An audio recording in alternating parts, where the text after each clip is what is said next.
could have done with someone by my side just calming me down a little bit, because if I wasn't in the top 5 pushing too much and I'd throw it in the sand, and I wanted one thing, and that was just to win. And ever since that day I went, I've got to do it, I had to do it. I see a red flag come out the corner of my eye. As I sat up to see Davey swerve one way, I've swerved the other way, and we missed, literally a car was coming towards us. Right, this is take 2 of this interview. Welcome to Taylor McKenzie's YouTube channel. So me and Webby filmed this interview yesterday, and I think it was my best interview yet, because it was funny. And the memory card didn't work, and I got home and realised that we had to do it again. So now we're going to try and recreate the world's best interview yesterday. It's probably not going to be as good. Was it the memory card, or did you just not press play? I did. Well, who knows? It's not on there anyway. So at the end of yesterday's interview, we cut to you then going off and riding with your kids. We're just going to have to pretend at the end of this that we're going off to ride with them, but we're not doing that today. First of all, I need to say, this is the weirdest thing when you have to interview your mates, because it's like, oh, can you come over and sit in a chair and we'll awkwardly have a chat on camera? Have a conversation. Yeah. Well, how do you want me to introduce myself? Just big yourself up for the legend that you are. Well, shall I do it? Yeah, you may as well. Yeah. Right, Webby is the biggest crasher you've ever met in your life. He has had the biggest crashes, but he is also the last ever pole position, or he had the last ever pole position on a 125 in the MotoGP 125 championship. You've raced in World Championship, you've raced on the roads, you've had podiums here, there and everywhere, and you've also got a fascinating story about your whole life and your racing career, and you've been a really good friend to me over the years. And the one thing about Danny I will say is we've been all around the world together, we've raced at different points together, and you have never ever changed, no matter what you've done and what you've been. You're just the same as when I first met you. Well, my dad, when I was little, every time I'd done something wrong, he used to kick me up the arse. So I think if I'd have changed, I'd have got about 10 kicks up the arse. I think what I want to do is talk about your whole racing career and then how it's led you to where you are now and what you're doing, because it's really good what you're doing. So let's start with how you actually got into racing. Well, basically, we started motocrossing, and then my brother was racing, and then I wanted to race. And I remember the first race meeting that I got on the line, and it was in it down, freezing cold. I think it was a winter meeting, and I got on the grid and I told my dad that I didn't want to do it, so he just dragged me off the grid and just sat me back in the van. And then the next meeting I went to, I raced. So and I don't know why. Like, I raced and I was sort of instantly fast. I don't think I had any skill whatsoever. I think it was I just knew how to twist the throttle back. Yeah. And then foot and mouth come to the UK, so we tried mini moto racing.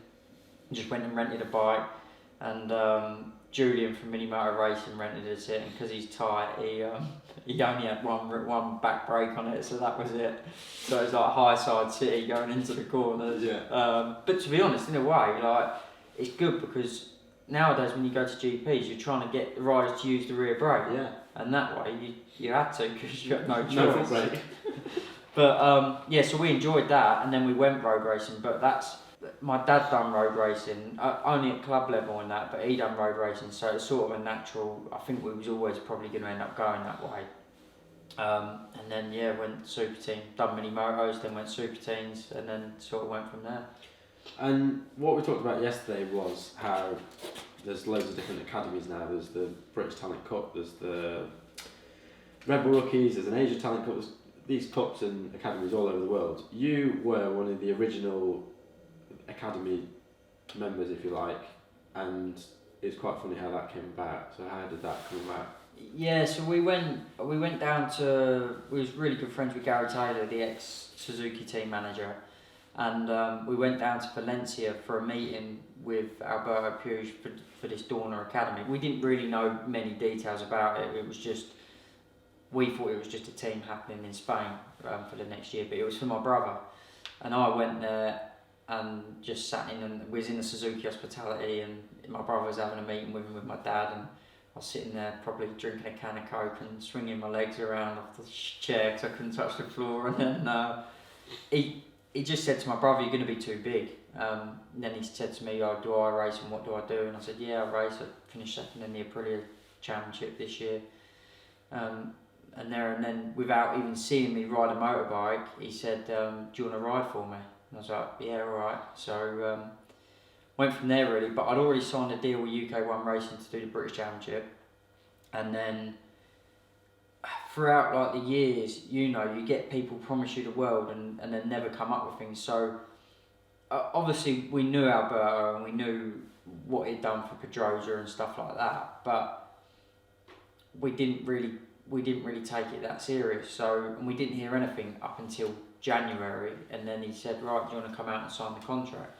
We'd sent some videos to and from each other, of what I'd done in the super teams. So he said, "Yeah, I definitely want you," and then we didn't hear anything, so we thought nothing's going to happen. January come and they rang us up and said, "Oh, can you fly out next week to sign the contract?" And we was like, Jesus. So we went out, I'd done a fitness test and stuff like that, and then I remember that night in the hotel, me and my dad was in the hotel, and he was like, "Look, if you don't want to do it, don't worry, we'll go back and just have racing for fun." But he said, "If you're gonna do it, this is like a career choice." And me being a kid was just like, yeah, I want to do it. And then I wasn't thinking that when I was 13, they took us out on 30-kilometre cycles and stuff like that. It was horrible, but it taught you the right things to do, I suppose. So that's how it came about, really. I was just lucky, right place, right time. Yeah, I think a lot of motorbike racing does tend to be like that.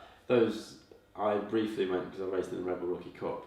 They took us for 2 days training, me, Danny Kent, another couple that were in the academy, and they do savage you as a kid. Like, they're not scared of...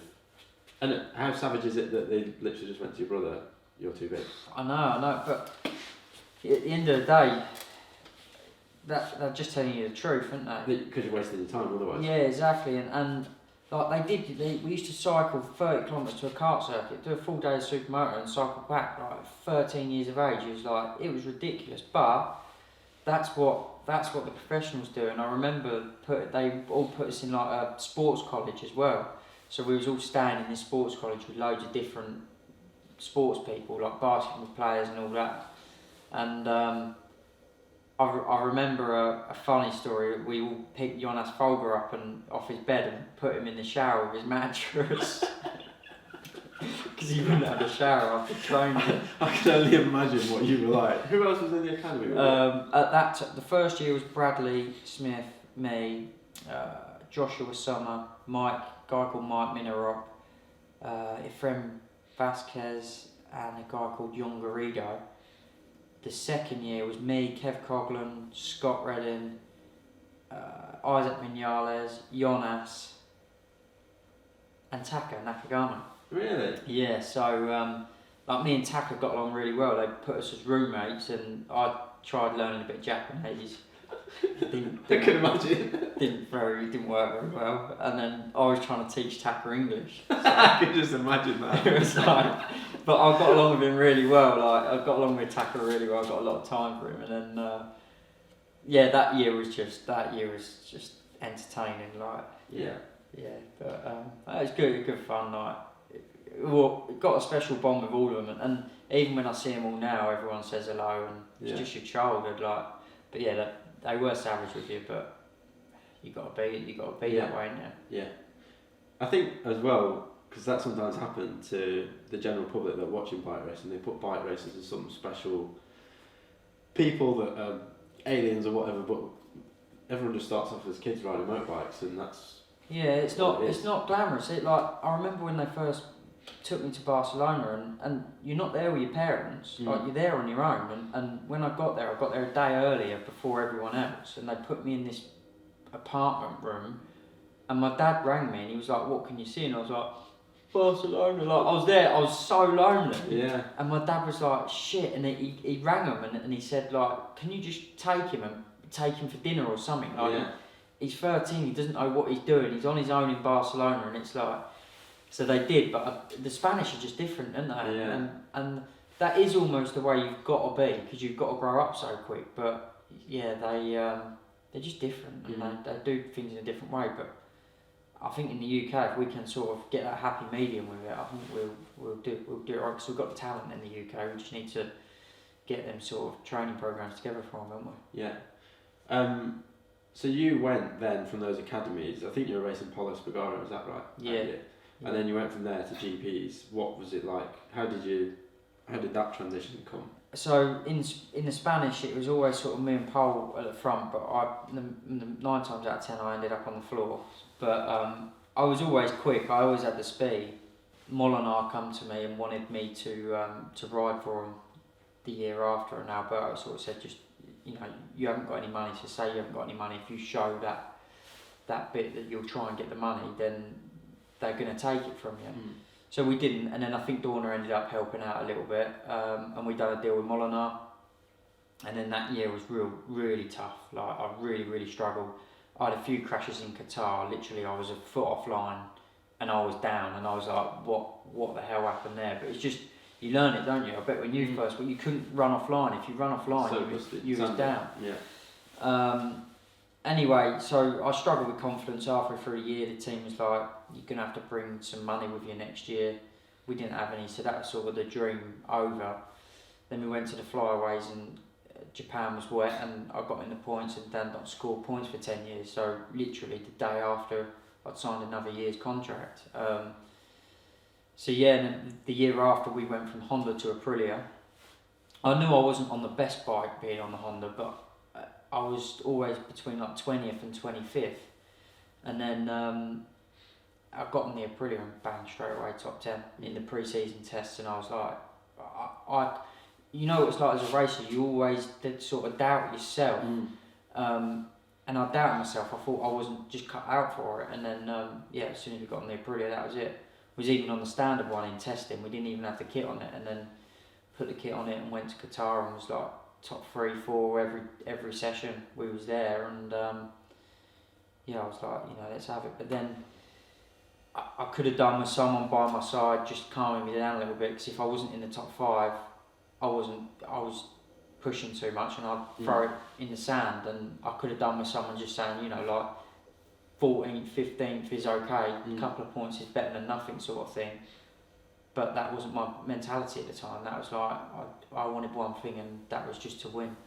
Well, I think, although I said you have some big crashes, that has been the positive of your career that you can look back at. You didn't ever leave anything on the table. You always gave it your all and tried your hardest. And I think that's the reason you had so much success so fast, because you weren't scared of putting your body on the line and going for it. No, it's like Marquez, isn't it? Like, he's not scared. Actually, someone put a video up on Instagram the other day of me, Scott, and Marquez battling, and I was the one who went down. I saw it. I knew it was going to happen, but I was trying to hang on to the group. We was all battling for the lead, and I was just trying to hang on. I knew I was going down. Yeah.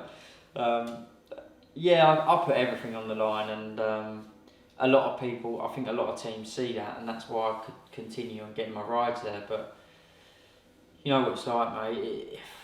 The racing world's just like that, and it can be so tough at times. But when you get the rewards there, it's amazing.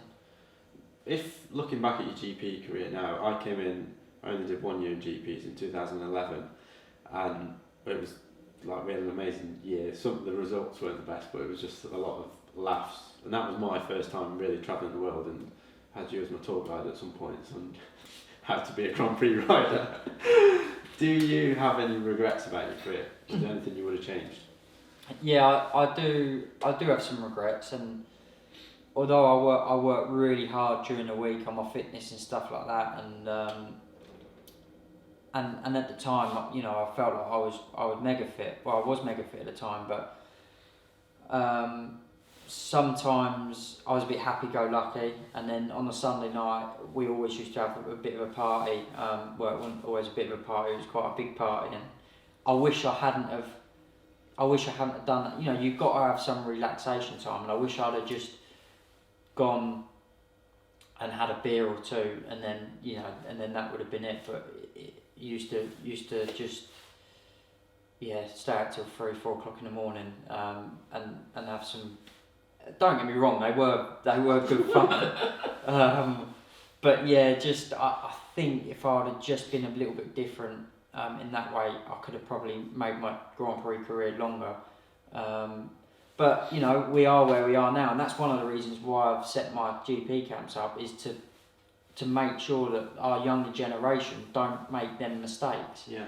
And like Scott and Josh now, hopefully they can not make them mistakes and have a longer career in GPs, and we all want the next Barry Sheen, don't we? So that's what I want to sort of put down to the younger generation, because I've done a lot of right things, but also the other thing is, and I think you always look back in your career and go, I could have possibly done that different, and it might have been a different outcome, and that's what I want to try and teach the younger generation. I know you said yesterday that you went from GPs to World Supersport, and you did different classes in between that, but the 1 year, your last year in World Supersport with James Tozen really helped you. And is that sort of why you've started what you're doing now? Yeah, I think it made me realise that I think if I'd have had someone like James by my side in GPs, again, I think it would have been a different outcome.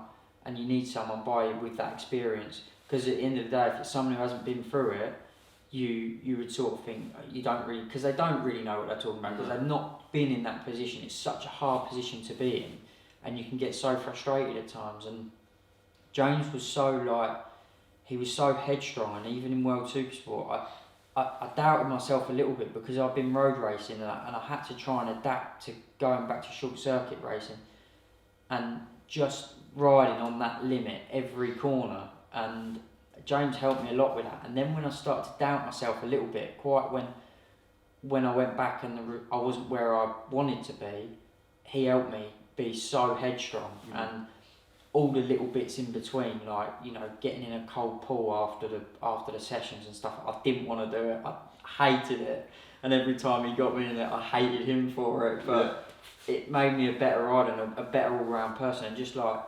preparation, he taught me so much about preparation.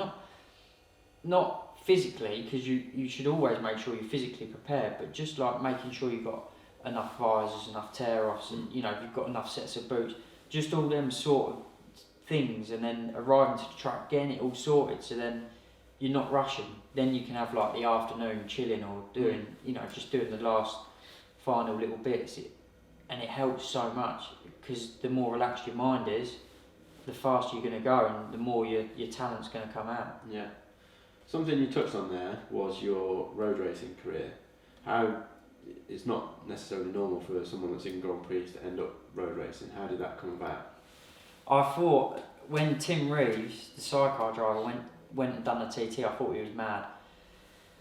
And then I went over to the Isle of Man in 2009 to do a charity do with him, and he took me around the track, and ever since that day I went, I've got to do it. I had to do it. Like, I was addicted just by going around it, and I understood then why people do it.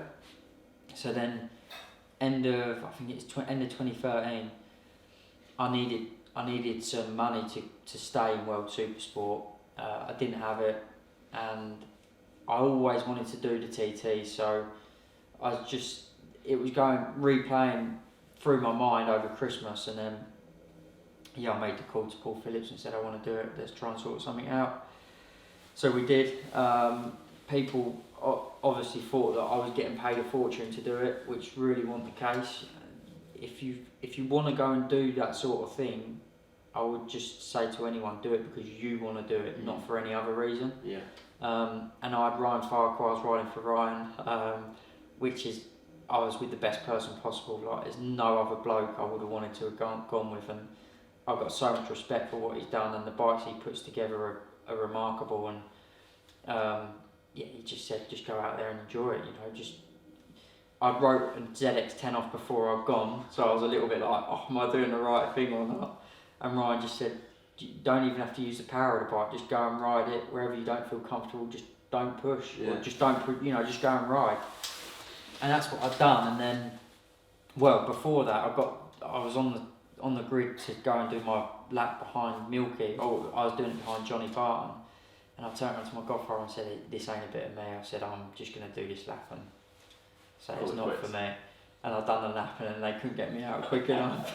I was back out there straight away. I just loved it like a drug. And yes, I've done various different road races. The Ulster wasn't a good experience, ended up in intensive care for a few days, and that pretty bashed up. But then done the IRRC stuff and thoroughly enjoyed that. And yeah, it was an amazing experience. And your life moves on, doesn't it? It goes in different stages. So yeah. Well, I think it's amazing you've had such a rounded career that you've been able to race with Marc Marquez, do the TT, do all that, have success along the way, do World Supersport. You did have one near miss, not the intensive care unit, one near miss in road racing. Just talk me through that incident. Yeah, it was scary. I mean, obviously we had the Steve Mercer incident at the TT, and then I think it was the same year. It was a year after actually. We was at a road race in Czech Republic, and me and Davey Todd were leading the race, and we come into the woodland section, and luckily it was quite a slow corner, and we see Davey was leading, I was second. I see a red flag come out the corner of my eye. As I sat up, see Davey swerve one way, I've swerved the other way, and we missed, literally a car was coming towards us, like in the race, and obviously they do mass starts there, so yeah, we missed it by probably that much, and that was sort of it for me. It was too close, and them road races are fantastic atmosphere, but when something like that can happen, yeah, it just that was the sign for me to say stop. And so yeah, pretty much from there I went and done Froberg, the last round of that championship, just because Froberg's not really a road race, it's pretty much a circuit race, but I went and done that, and then I got offered the World Supersport deal, and I thought I'm going to put all my efforts back into that and go that way, but yeah, that was sort of the last straw for me. It was too close to home, and the organisers didn't really seem overly bothered with it, so yeah, that's just their mentality out there, like, and for me, no, it's not a bit me. So it's we've had completely different careers, we've gone different paths, but the one thing that doesn't change is that as a motorbike racer, I got GCSEs and A-levels, but I didn't have any formal qualifications to do anything, and you basically you have to commit to being a bike racer from when you're 10 to 21 if you want to make it. And then what happened to me was you get to 24, 25 and you're sort of making a career out of it, but you're sort of not. Each year's a struggle just to get back on the grid and get paid. Has there been any points where you've had to like consider getting a normal job? I'm pretty sure at one point you said we were laughing. I don't know why we're laughing because it's not funny. That you were going to just go and stack shelves in Tesco, but you said you can't reach the top shelf. I've had a few normal jobs. When I was road racing, I was doing a bit of labouring for my mate, and basically I couldn't cut a bit of plasterboard straight, so I wasn't invited back. So if I ever offer to do plasterboarding for anyone, don't knock me up on it because it won't be right. So and then my mate's got like he's got a motor spares company, so he just said, look, come and work for me, just do some delivering parts around and stuff like that, and you can have whatever time off you need for your racing. So that was perfect. And then when I started going a bit better on the roads, I started making a bit more money out of the roads, so I could sort of stop that and more focus on, and then I got offered the World Supersport ride, so then the deal I got offered, I could then focus more on my racing, so that took me towards that sort of road again. And then it's just hard, mate, isn't it? Like, and then at the end of last year, I didn't have anything. I wanted to set the camps up, and I thought, well, I've got enough time now to set that up. And I set that up, and I said to my wife that I'm not gonna race a motorbike unless I get paid next year, because I can't afford to. You still got to pay your bills and that. Yeah. And I thought I'll just look at going. I said to you, and I wasn't joking. Like, I'll either go and get a job in Tesco's, or I actually had it wasn't Amazon, but it was one of them delivery firms lined up. And then I got a call from a World Endurance team, and we done a deal then. So I was like, oh, thank God for that. I got away with that one for another year.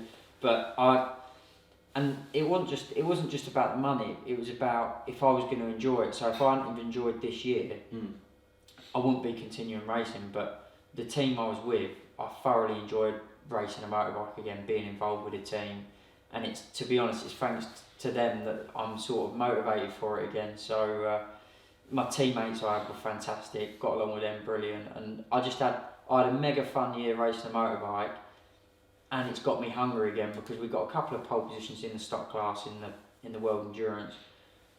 We had a couple of we had a bit of bad luck, to be honest, but next year I know if we can get everything together, we've got a good shot of winning it. And although winning a World Superstock Championship, it's not highly seen upon, you know, but if I win it, if we can win it together, then at the end of the day, I'm still a world champion. I'm still a world champion. Yeah. I'm still set.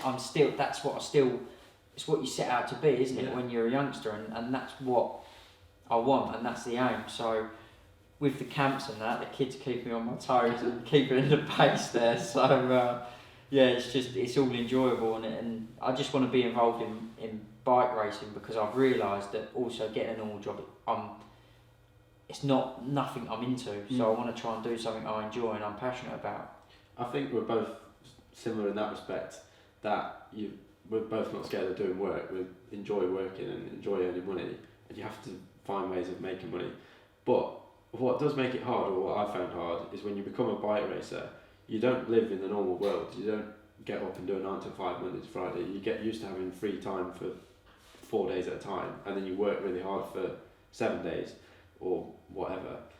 And it's quite, especially now I've stopped racing, I find it quite hard trying to adjust into normal life. So I just don't, like you say, I prefer to work flat out for a week and then have 3 days off or 2 days off, and then you're flat out again. But during the season, you're non-stop. Yeah.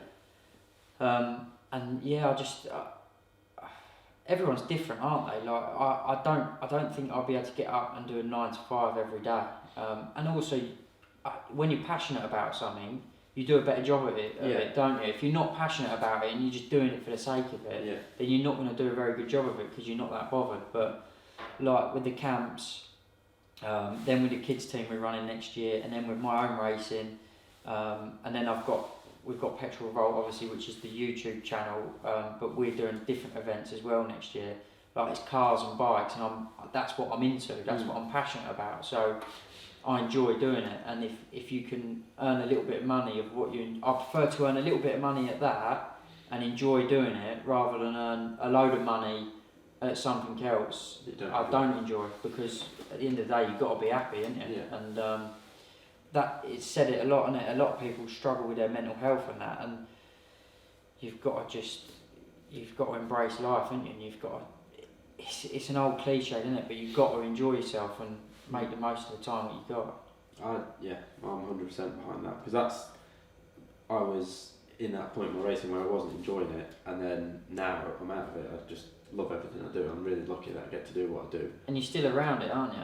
I think that's what I've enjoyed the most, is I'm still around bike racing. I didn't dislike motorbike racing as a whole, I just didn't enjoy being a motorbike racer in the end. It's a lot of pressure, isn't there? Like you get pressure for the results, and then when you've got to find money to earn a living from it, you know, from various different sponsors, because teams don't pay you and stuff like that, then it's just an ongoing conveyor belt, isn't it? And it can get you down a bit. But yeah, what I want to know is, have you done any hire cars for Michael this year? Well, did you learn anything from in that year that we was together? Let's just talk through. So bear in mind, I'm 18 years old, I'm completely green to the world, I've done nothing except race motorbikes and go to school, and I've got to go. How much older are you then? A year? 2 years? No, I'm 31 now. 31, so 2 years. I'm nearly 30, a year and a half. So I've got to Grand Prix at 18 with my dad. My dad used to come to all of them. Meanwhile, every time my dad's not there, Webby's telling me about what he's got up to in the week. So I was basically getting child-minded all year because my dad would take me to and from the races.